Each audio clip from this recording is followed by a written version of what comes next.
আসসালামু আলাইকুম। দেখেন প্রচুর পরিমাণে বৃষ্টি হচ্ছে, তাই আল্লাহ তাআলার রহমত বর্ষিত হয়েছে। কারণ আল্লাহ তাআলা পারে না এমন কোনো জিনিস নাই।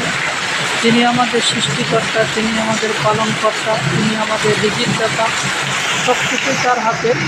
প্রচুর পরিমাণে বৃষ্টি, এই দেখেন।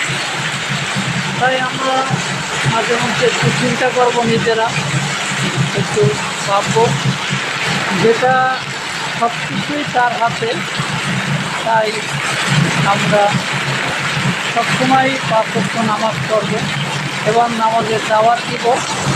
যারা যারা নামাজ পড়ি না তারা পড়ার চেষ্টা করব।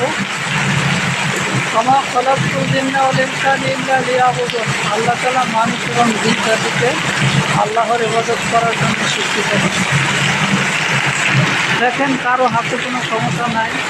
এই যে বৃষ্টি, এই বৃষ্টি কোনো মানুষ দিতে পারবে না। এই যে আসমান, জমিন, চন্দ্র, সূর্য, নক্ষত্র, যা কিছুই আমরা দেখি সব কিছু আল্লাহ তাআলা নিজেই সৃষ্টি করেছেন। তাই আমরা একটু চিন্তা করে দেখবো সবসময়। দেখেন, তিনি আমাদের নিয়ামত হিসেবে কতই না কিছু দিয়েছেন। এই বৃষ্টি দিয়ে কত সুন্দর সুন্দর ফসল ফলায়, বৃষ্টির ভিতরে কত উপকার আছে। তাই সবসময় আল্লাহর নিয়ামতের শুকরিয়া আদায় করব। দেখেন কি পর্যাপ্ত বৃষ্টি হচ্ছে। আসমানের দিকে তাকান, কত বড় আসমান। একটা খুঁড়ি নাই, কিছু নাই, তিনি রাখছেন।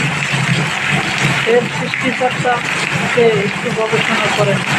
আপনার আমার সৃষ্টিকর্তাকে, আপনার আমার পালনকর্তাকে একটু চিন্তা করি, আমরা একটু ভাবি।